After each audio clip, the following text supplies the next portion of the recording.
welcome to our little moment of relaxation together. So, what do we have for tonight?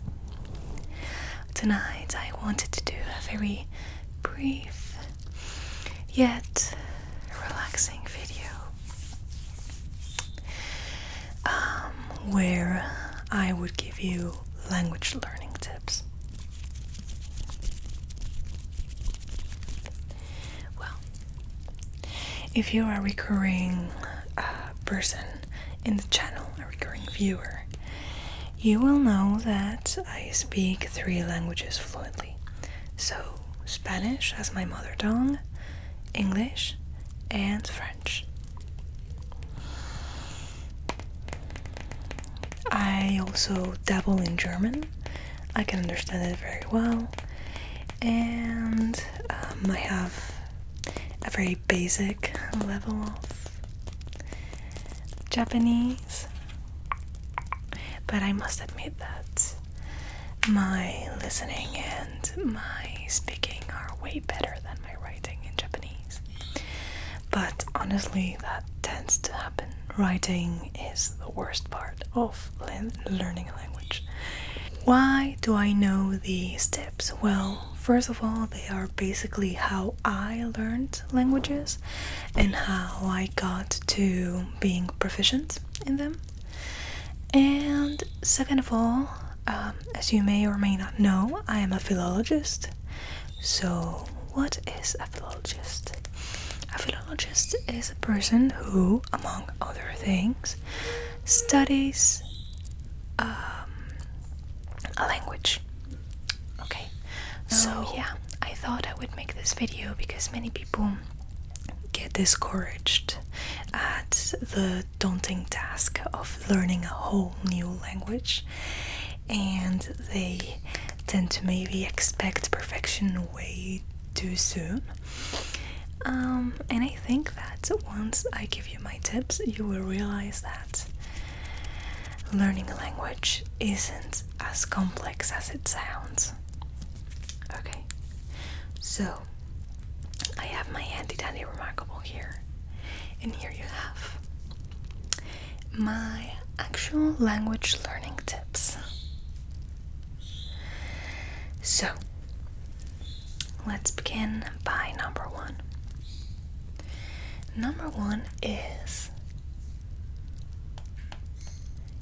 get the basics. I just crossed it out. Okay. Get the basics. By basics, I mean pronunciation, the alphabet, if maybe the language is a language that has an alphabet different from ours, like maybe Greek, or Japanese, Chinese, Thai. So any kind of language that has a different alphabet, you should obviously learn it.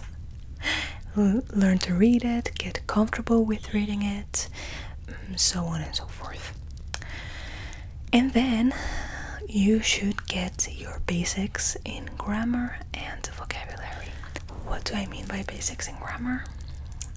I basically mean you should learn the present tenses and basic sentence structure. You can, if you feel like you understand it well and stuff, you can also dabble in learning the past tenses or the future. It of course depends. It depends on the language that you are learning. Get what would let you create basic sentences and what would let you understand basic sentences. My recommendation when you're first starting, like from 0, is get a language method. What is a language method? It's a book that usually has like texts to perform reading comprehensions on, and then they also have grammar examples and exercises. And I think they are a very good base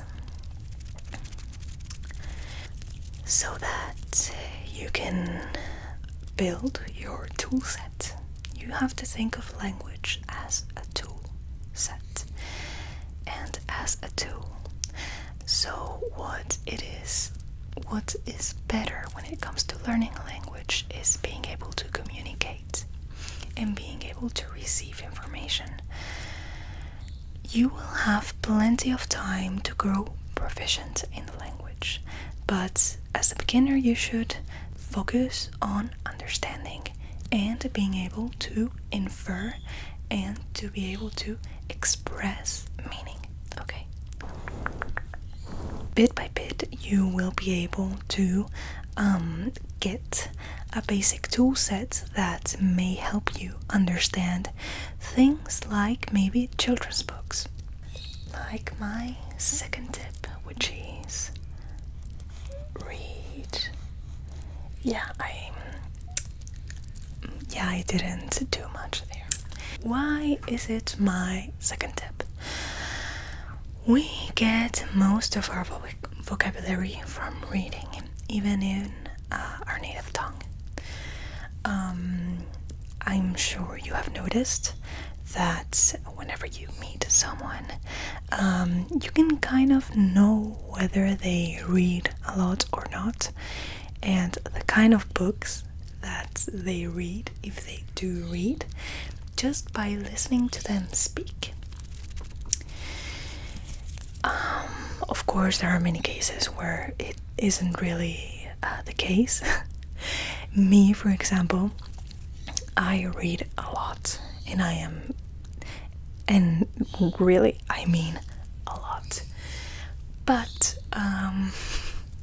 I don't think I seem like I read a lot because my brain goes way faster than my mouth, and sometimes I end up putting my foot in my mouth. So yeah, but anyway, as I was saying, we mostly learn vocabulary through text, through books. If your reading comprehension in your mother tongue is very good, you will benefit a lot from reading in your target language. Even if you don't understand most things, you will be able to infer a word's meaning by the words around it and the context. So I would suggest, in general, when you are about to learn a language or something, just working on your reading skills. It may help you a lot. Maybe you reach a word, you don't know what it means. Don't translate it. Try to look up the definition in a dictionary from your target language.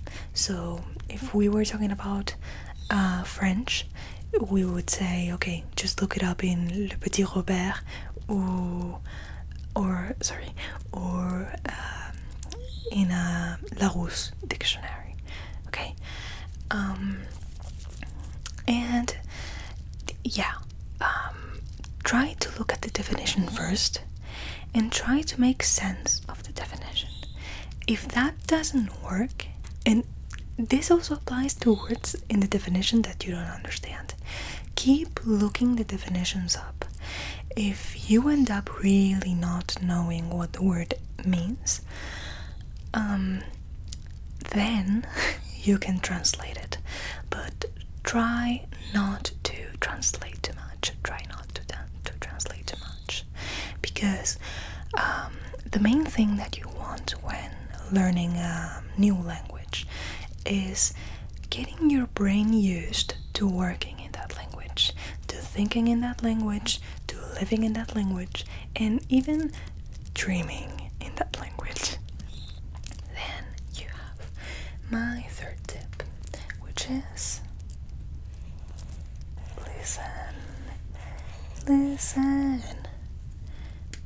I think this one is listen and read are my two most important tips. Like, once you have a basic understanding of a language, the most you can do to keep learning is not studying verbs, studying vocabulary. You do not, you do not need to study a language. Study in the proper sense, like, okay, I'm going to get a list of irregular verbs, for example, and I'm going to learn it by heart. You could do that, but it's very time consuming and it can be very frustrating if you're not good with memory, or if you're not good with languages. You can do it by listening to songs and maybe looking up the lyrics. You can do it by looking up YouTubers in your target language and, consuming content that you actually like, things that interest you, just in your target language.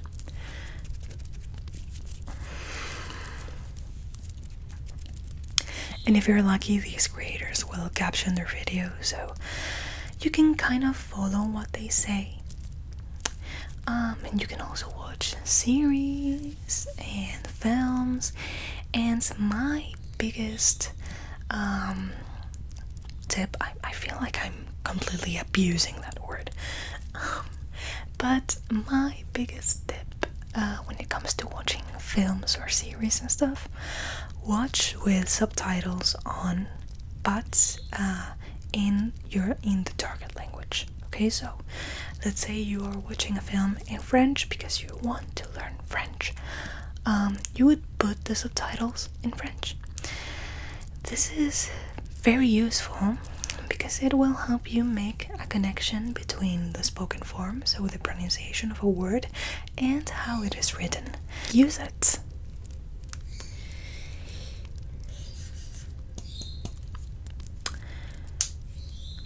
What do I mean by that? I mean that it is useless, in a sense, to learn a language if you are not going to use it. So, what you should do is try to find ways to implement the language in your life. So that could be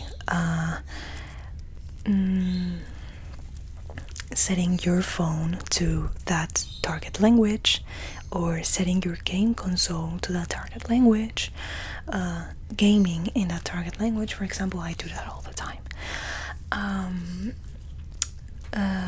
Using the internet in your target language. So let's say you want to ask Google what the capital of some country in the world is.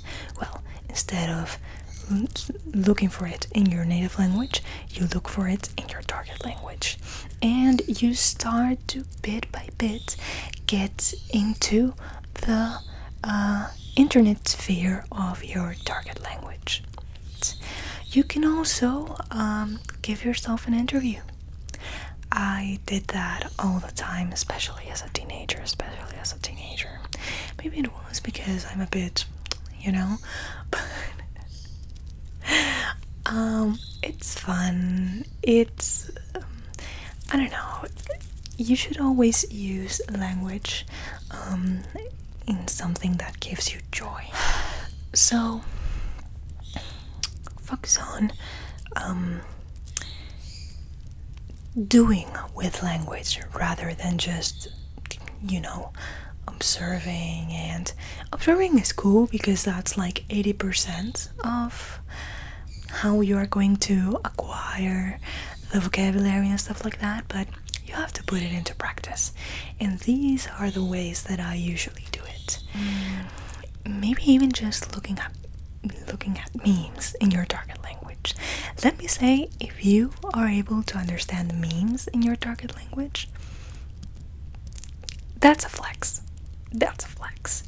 Because you are not only able to understand the language, but the humor behind it. And that can be very tricky. Give it time. At first, you are going to feel like you are going crazy. Crazy. But with time and practice and just, being consistent, you will end up picking up things And before you know it, you will be able to understand almost everything that a person says on a video or a film or a series. Happy language learning, and as you know, learning a language isn't just about language. It's about getting a new perspective on things and being able to see reality through new eyes. So let that be one of your motivations for actually learning a language. So becoming more open-minded and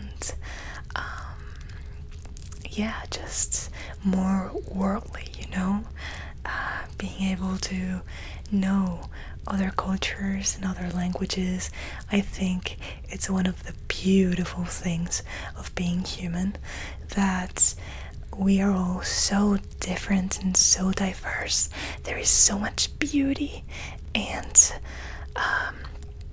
enriches in just our cultures and our different languages, and how we have been able to build them through the centuries. And the true meaning of language is that even if it can divide people, it brings us together. It's what we have in common. Humans are a naturally social animal, and we need each other, and we help and support and stay with each other, oftentimes through language.